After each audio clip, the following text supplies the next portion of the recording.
morning. Welcome to episode 1772. I was talking to somebody who understands that level of influence in conversation, and they said, you're in the top 1% of 1%. Most people never make it over 100. So, congratulations. Thanks for being here. Thanks for being a part of it. Thanks for helping me become the top 1% of 1%, helping me go every day. So, the conversation today is about influence. What is your influence over you? Are you just a butthead? Sometimes do you beat yourself up? Are you a butthead to yourself? What are the excuses you use about your influence? I'm not good enough. I'm not tall enough. I'm not short enough. I'm not. What? What's your excuses? What are the excuses you use to keep yourself stuck? What are the excuses you use to keep yourself in a crappy state? What's the influence you use to make yourself happy? Listen, let me ask you this question. Here's a tough question. What's the influence you use when you say, I don't know? Do you want to know? Do you want to have influence over yourself so you can know? Sometimes the reason that we lack influence over ourselves is because of the pain. The pain that we know that if we choose the next question, if we choose the right question, if we choose the question that takes away the delay, you might experience some pain. You might suffer some pain. How do you deal with influence? I've worked with thousands and thousands of people over my careers, professionals. And the challenges with professionals is they become myopic. They become very narrow focused because it's easy to become narrow focused. You don't realize that you just walking down the street, it creates influence. You're not aware of it. So you get in your own little world and you're in your own little pity party and you go through and you are influencing the entire world, at least your entire world. And then what happens when you influence the world? What does the world give you back? More of the same. You walk into a store grumpy and rah, rah, rah. You're going to wind up seeing a lot of grumpy and rah, rah, rah people. Well, I'm just focused. That's BS. Both BSs. The bull boop and the brain stuff.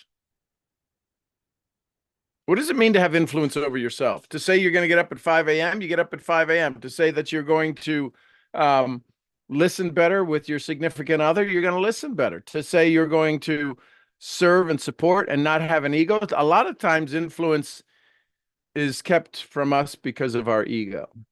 We got egos the size of Texas, right?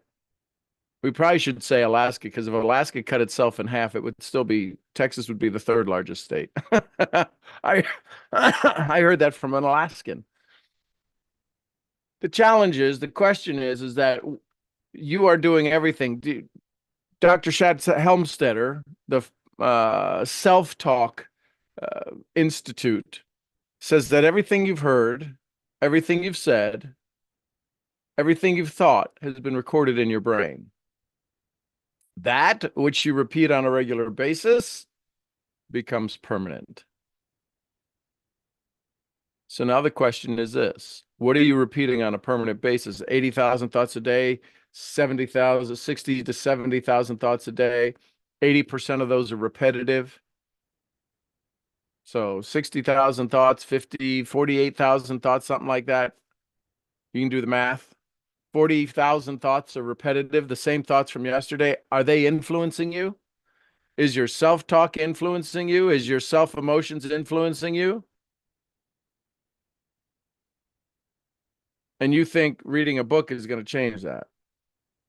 And you think attending a seminar is going to change that. It can, it will, it does temporarily. So do you have temporary influence over you? How's temporary influencing working? How's the ego working that you think that you've got things so locked down? You're so good at what you do Or what's the ego say that you're not good at all at what you do? Both of those are probably lies that you tell yourself to protect yourself. Do you come up with more excuses or reasons? Are you an influencer over yourself to come up with excuses? Or are you an influencer over yourself to come up with solutions? You're talking to somebody. I'm in a powerful profession of sales. And when you talk to somebody, do you influence them to say they're not enough? Or do you influence them to say, I want more? Joseph McClendon III, the creator of the Neuroencoding Institute. Can you have a conversation with somebody and they say, I want more of that. I want some of that. Or are you the example? Right, in the Bible, there's always two examples. There's the words in the black and the words in the red, and the words in the red are usually the example of what not to follow. Are you the what not to follow example? How's your relationship? How's your business? What business are you in? And how's business? What relationship are you in? How's your relationship? What learning are you in? How's your learning? How is it? How's your business? If your business isn't going so hot, you're being influenced into a not hot business, into a not hot mindset to keep you from doing amazing business. Every one of you my business could grow. I spent some time this past weekend getting my saw sharpened with a pretty amazing, powerful marketer. For 18 years, he marketed a particular gentleman that changed at least the network marketing world, probably the business world as well, but he was a philosopher, a wordsmith. Are you presenting your opportunity to people who can't fathom it? See, if you're going to go influence in the wellness world, you have to be able to have people prepared to be influenced in the wellness world. If you're going to go influence in the financial world, you now have to have people prepared. Just because they want money doesn't mean they're influenceable. I don't know that that's a word. What are you going to do today? Who are you going to influence today? And what do you have to do to influence somebody? What's the minimum you could do? Smile. That's probably the minimum you could get away with, is smiling. The challenge is most people are hurting and filled with pain on the inside. And you can tell it when their smile comes back, goes, and it's that kind of half-hearted smile. Can you, for a moment, be so bright, so filled with light, so filled with love that they forget that for just a second? Or are you picking up on their energy? See, you can still pick up on their energy and not reflect it back to them. How many of you know that sales, Zig Ziglar said it best, is a transference of enthusiasm? If you use these words, if you use these phrases, your life is probably going to suffer. Well, that's just the way I am. Then you're probably going to suffer. That kind of hurt a little bit, didn't it? Well, that's just the way I am. Jim Rohn would say, until. Is that the way you want to be? Is that the influence you want to have in your life, is to be the way I am? Is that going to get you towards your goal? That's just the way I am. Somebody says that to me, I usually get a little excited because they just gave me an opening. But that's because I'm not tied to the way they are. I'm tied to the way I am. And if you're going to spend any time in my energy, we're going to have some fun. We're going to have some fun. We're going to do some things. We're going to shake things up a little bit. So become aware of that as you work today, as you move today, as you encounter people today. What influence? How are you influencing? It comes back to Joe Dispenza, right? Your personality makes up your personal reality, or is your personal reality determining your personality? Which way is the influence going? If I go up to Northwest Arkansas to Walmart land, there's a museum. That's what it is. A museum called Crystal Bridges. And it's run by the daughter. The daughter owns it from Walmart. And so it has some of the most breathtaking artwork in it, some of the most exclusive artwork in the world. They got a couple of pennies, they can get some stuff. But when you sit there, I'm okay with being influenced by a two-dimensional painting that allows me to go off on a journey. Somebody comes by and says, I don't like that piece of artwork. They use a little bit stronger word. Doesn't mean I can't still like it. Somebody's going to tell you you're not good enough in business. You've not succeeded in business. You've been doing it for 30 years and you've not worked. It's not worked. It's not worked. You can either say, you're right, or you can say, you're right. I'm going to make some changes because you're still committed. Are you committed? Right? What's the story about the chicken and the pig? The chicken was engaged in breakfast. The pig was committed. You get bacon and eggs, chicken was interested in it, was involved in it, but the pig was committed.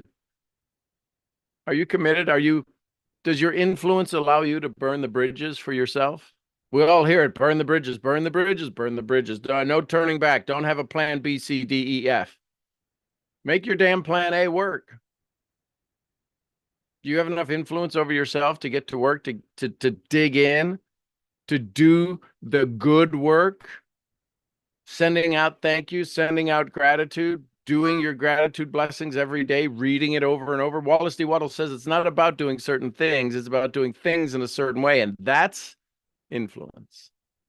Doing things in a certain way, being able to find and sharpen and hone and say no to the things that aren't working and yes to the things that can. And here's the challenge. The thing that really needs to work in your life, you haven't said yes to. You haven't. You can only say yes to it when it shows up. And how does it show up? When you finally say no to the other things. And it could be simple things. It could be walking backwards to the bathroom this morning. Why would I want to do that? Exactly. Wayne Dyer said, change the way you look at things. And the things you look at change. Influence is happening to you. It can be happening for you. And you could be sharing it with others. Question's up to you. How does your influence flow in your life? Have you already been upset once this morning? Has something triggered you this morning already? It still has influence over you. And it could be a good thing. Did you listen to your favorite song this morning? That'll get your feet pumping. That's influence. Have you been a foot pumping energy to somebody this morning already? Morning's not over. You can still get going. Does that make sense? My daddy said if it makes sense, it'll make dollars. Remember, a lot of people are hurting. Maybe the biggest influence you could have is just sending a smile. How's your voice sound when you want to influence people? Is it the same strong tone? Are you monotone? See, monotone can influence people. Maybe not to the result you want, but it influences people. Your tone of your voice influences people. Go back and listen. You know why most people don't want to listen to their audios? It's because they don't want to listen to their audios, and you're expecting others to listen to your audios. your videos? What would it mean if your influence started producing more income? Influence to income. That's the conversation. Find the value in yourself today. Words don't teach. I didn't teach you anything this morning. I may have awakened you to a new opportunity, new possibility, a new way to look at things. A lot of it's in our brain. So I've become a voracious studier of the brain, neuroencoding, self-talk, hypnotherapy, hypnotism, understanding that we still got a lot of great things left in us. It's time to start to use them. I'm your brain training, brain scrambling misfit, Sean Murphy, hoping you have more influence over you for the things you want and not the things you don't. I'll see you where? I'll see you at the next event. Thanks, everybody. Bye for now.